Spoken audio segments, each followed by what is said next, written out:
Hi, and welcome to our second episode of Grief and Loss, What It Is and What It Looks Like. My name is Jessica Williams, and I am a public health educator with Oakland County Health Division and the staff person for the Healthy Pontiac We Can Coalition.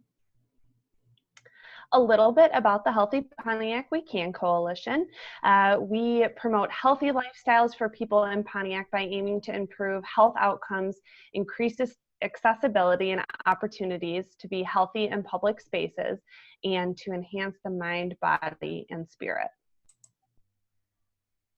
As mentioned, I am the staff person for the Healthy Pontiac We Can Coalition, but we do also have 3 other individuals in leadership roles. So we have Lisa Braddix with the Greater Detroit Area Health Council. We have Elizabeth Crenshaw with Honor Community Health, and we have Dr. Jennifer Lucarelli with Oakland University. So the Healthy Pontiac We Can Coalition is a diverse group of educators, human service agency specialists, faith-based representatives, government leaders, healthcare professionals, public and mental health experts and residents. So over these past few next slides, you will see some of our partners. No single group or agency can make a community healthy, and so much more can be done by working together. So as mentioned, we will be talking about grief and loss today. So before we get started, we do want to share a few mental health resources.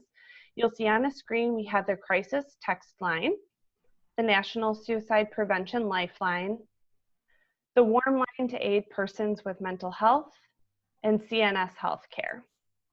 We'll also be sure to drop all of those names and links in the comments on this video. Next, we have the Oakland County Crisis Line. We have the Wayne County Crisis Line, Macomb County Crisis Line, the Trevor Project, which focuses on our LGBTQI youth, NAMI, which is the National Alliance on Mental Illness, and Honor Community Health Behavioral Health Line. We also wanted to take this opportunity to share a few of the COVID resources. So we do have SAMHSA, which is Substance Abuse and Mental Health Services Administration. We have resources from the state of Michigan, the World Health Organization, Oakland County Health Department, and Oakland Community Health Network. And without further ado, I am excited to introduce you to our 2 co-hosts.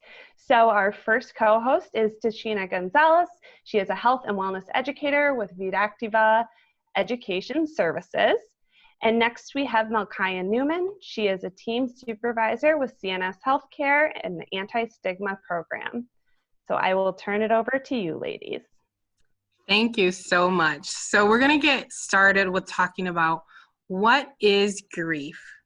So grief, coping after the loss of someone or something you love, is one of life's biggest challenges. It's normal for the pain of loss to feel and become overwhelming.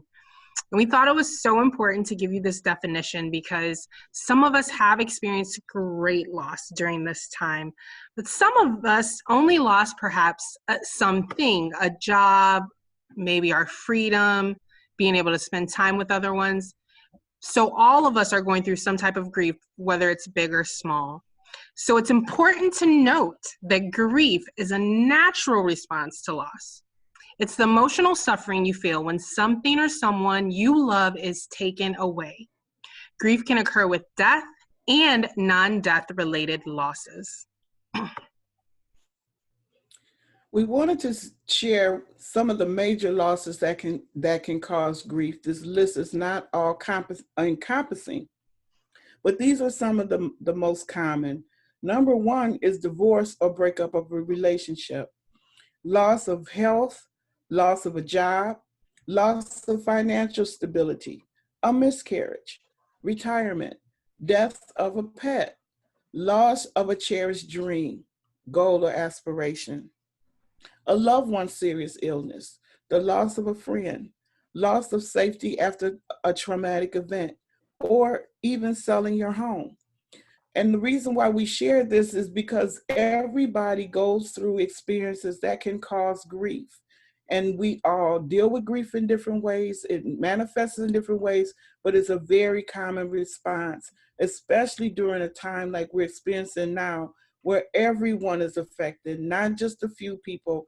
People all over the world are in the grips of this pandemic, and it is causing a tremendous amount of grief and loss. And we also wanted to touch on some myths and facts about grief. So myth number one, the pain will go away faster if you ignore it. Now, this is simply not true. Psychologists have studied, and getting through grief is an entire process, and we'll go through that throughout this presentation. If you ignore it, you are really delaying the process and making it longer. So you want to make sure that you feel that and work through the entire process. Myth number two, it's important to be strong in the face of loss. And this is a very common myth, especially in some cultures, and especially with men. We're encouraged to be strong, suck it up, pull yourself up by your bootstraps in the face of loss. But that's more detrimental. It's more important for us to be able to be present in the moment and feel those feelings. If you don't do that, it delays the process, and it makes and it causes you to experience the symptoms of the grief a lot longer than what you would normally do if you go through the complete process. Feeling sad, frightened, or lonely is a normal reaction to loss. Crying doesn't mean you're weak. Some of us cry very easily, some of us don't. But we shouldn't judge ourselves or others if we cry. And you don't need to protect your family or yourself by being strong. It helps you and helps them more for you to experience the feelings, go through the feelings, work through the feelings so that the healing can begin. The next myth is if you don't cry, it means you aren't sorry about the loss. So maybe you are a female that does not cry easily. That doesn't mean that you're not feeling the loss. Everyone is different, and all emotions display differently in each person. So just work through your emotions the best way for you as an individual. Grieving should last about a year. This is a very common myth, and it's really detrimental because we're all individuals. We all experience all of our emotions in different ways. They manifest in different ways. And it's not fair to people if you want to lock them into a 12-month time period when their grief cycle may last longer than that. There really is no specific frame for grieving. It takes as long as it takes, and it will be different from one person to the next. And the last myth is moving on with your life means forgetting about your loss. And this simply is not true. Again, grief is a process, and you should get to the point where you have acceptance of that loss, and that allows you to move on. But those memories that you have of possibly a loved one or things that happened prior to a divorce, you're able to still keep those memories, keep those people as part of your life and what changed you, and move on with your life without forgetting about those individuals. Now we're going to share with you a brief video that is going to briefly go over this process of the grieving process.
In the video that you just watched, it referenced the work of Dr. Kübler-Ross talking about the process of grief.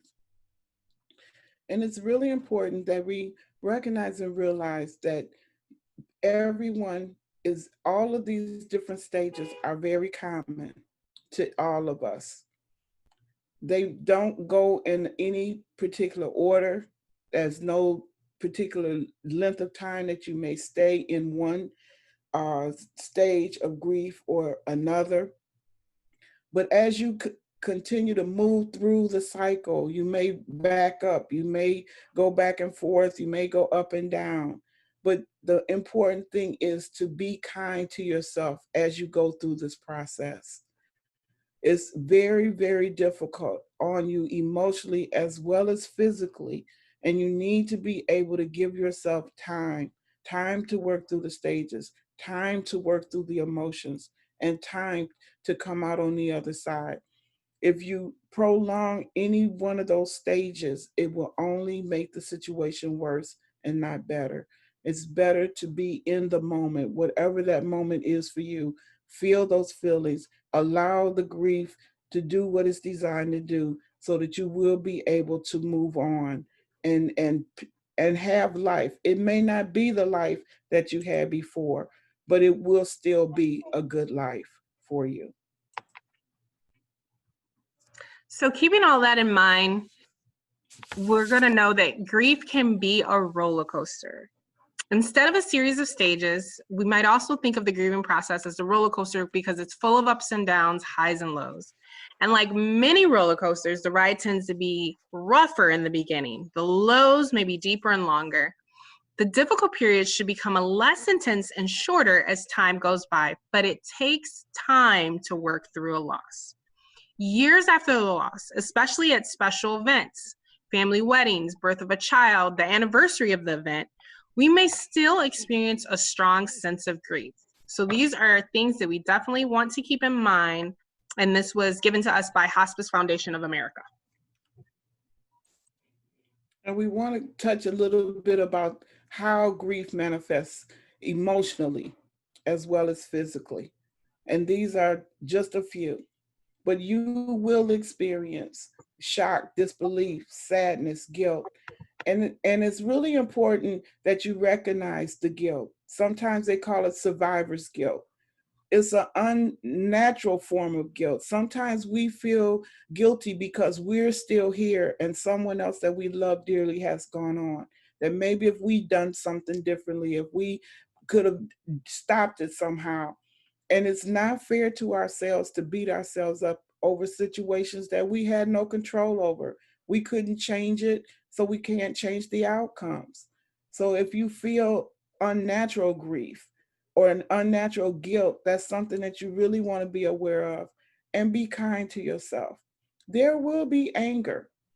Anytime we're in situations, forced to be in situations that we don't have control, that we didn't choose for ourselves, there will be anger and there will be fear. All of these emotional symptoms are common, and we should not beat ourselves up if we're feeling any one or all of them, because this is a natural part of our process. We also want to recognize that there many times are physical symptoms for grief. I know I personally experience a lot of physical symptoms when it comes to anything emotional that I'm experiencing. So you may find yourself experiencing fatigue. It may be difficult to get out of bed in the morning, or you maybe don't have enough energy just to make it through the day. You may experience nausea.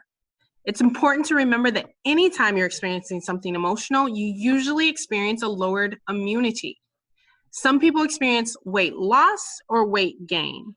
You can also experience aches and pains, just tension in your neck, headaches, tension in your body. And many people also experience insomnia as a symptom of grief. So here is a slide that just helps us think about some of the phrases that may come to mind and may demonstrate that what we're experiencing physically might be a sign of grief. If you've ever had thoughts similar to these, such as, I'm definitely dying, nothing else explains these symptoms, I think my IQ has dropped 47 points. Why does every muscle in my body hurt? I will never sleep or feel rested again. Holy crap, is this forgetfulness dementia? Have I eaten anything this week? This must be fibromyalgia. This headache is never going away. So if you've had one or more of these thoughts on a regular basis, it is a sign that you should seek some support for grief. Now, where can we find some of this support? So help with grief and loss. A couple of support groups. You can find a grief share group meeting near you. They have a worldwide directory of support groups for people grieving the death of a family member or friend. So again, that's grief share.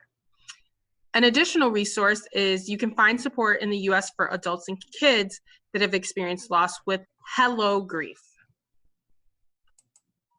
In addition to support groups, there's also a bereavement helpline. But to find support, you can also contact the National Alliance of Grieving Children for children who are experiencing grief and loss. And for parents who have lost a child, there is a worldwide support group for them as well. And the information is here on our screen. And if you are needing additional support with bereavement, there is a crisis line number that you can call. That number is 775-784-8090.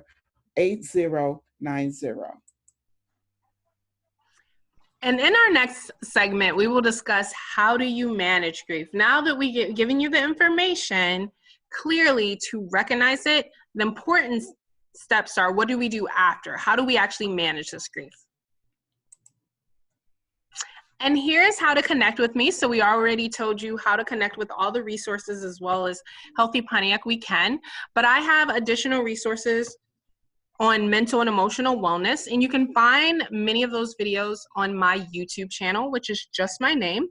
You can also connect with me via Facebook, Instagram, and Snapchat, where I do lots of lives. You can see there my email address is tashena.stokes@gmail.com is the best way to get in touch with me, as well as my website for additional information.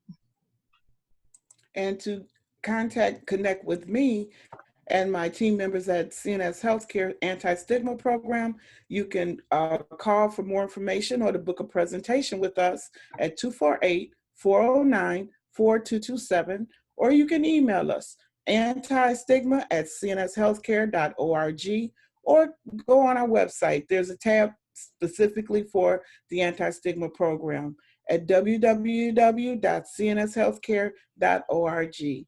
We thank you for being with us today. We hope that you were able to get some useful information from the program that we provided. And we look forward to sharing some more information with you next time in this series on dealing with grief and loss during COVID-19. Thank you so much and have a great day. Thank you. Goodbye. Bye.